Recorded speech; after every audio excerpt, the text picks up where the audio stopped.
everybody. Yeah, today's episode is a very short one. I'm gonna leave the house, drive to Rand Airport, pick up an aircraft and take off, fly to the general flying area, practice a few exercises there. This will include your forced landings, your stalls, your steep turns, engine failure, precautionary landings, etc, etc. I'll probably come back to Rand and do a few runs on the circuit before landing. That's the short flight, plus minus 60 minutes operating time.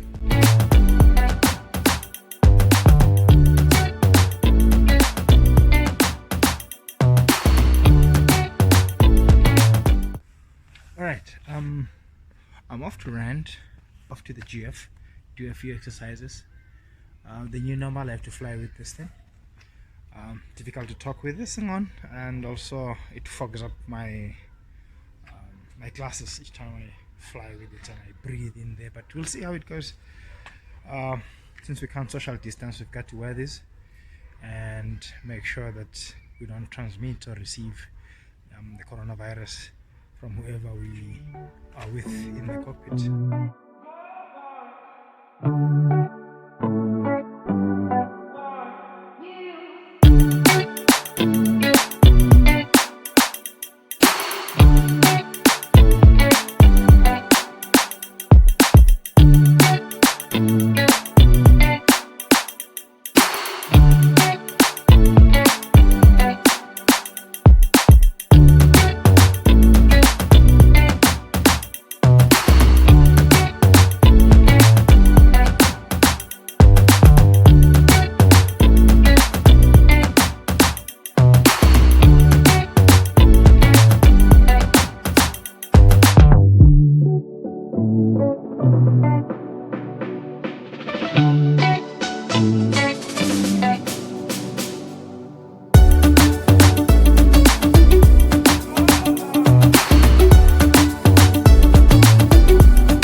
Alright, I've just finished pre-flighting and we're gonna take off now. It's a solo flight to the GF just to practice forced landings, precautionary landings and stalls and spins, and then come back to Rand Airport.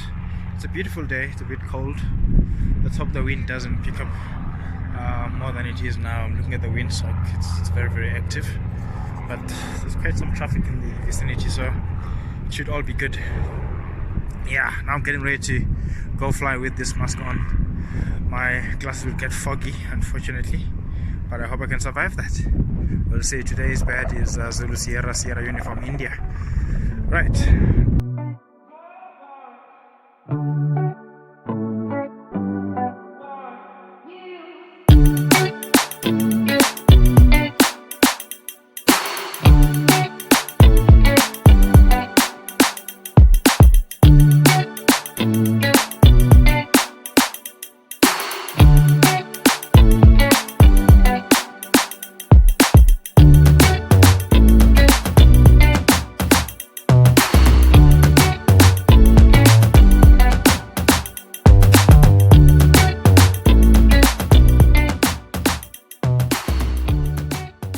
this is what I was talking about, the difficulty to actually breathe when you fly with a mask, as well as the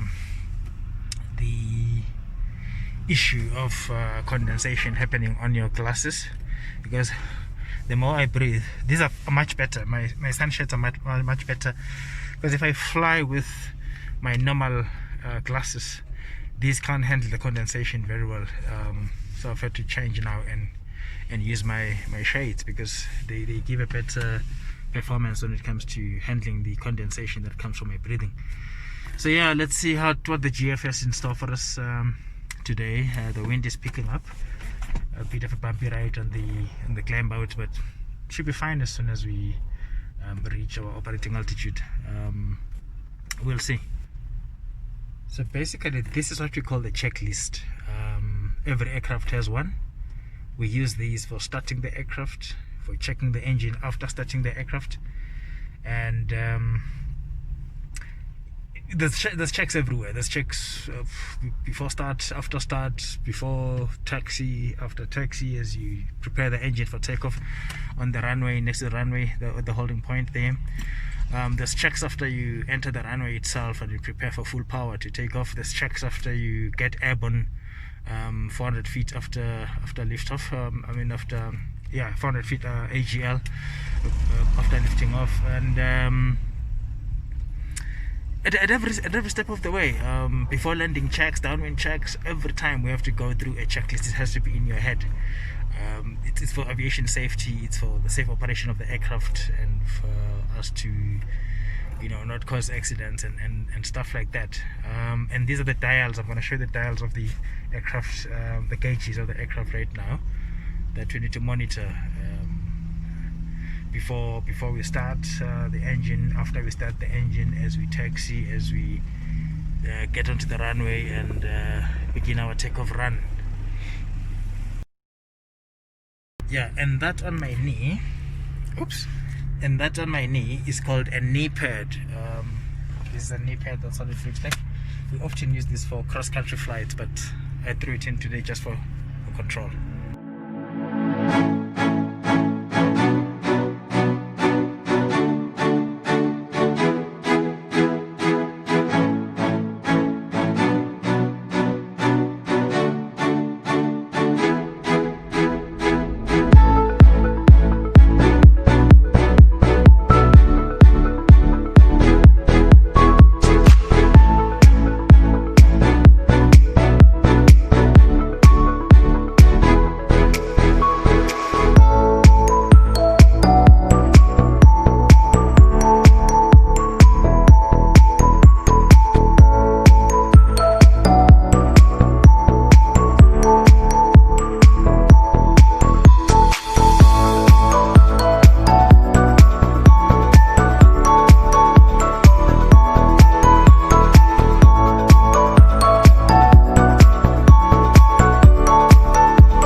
Hopefully that was enjoyable, and if it was, please click the like button and do not forget to subscribe so that you are in the loop when we bring you fresh content in the future.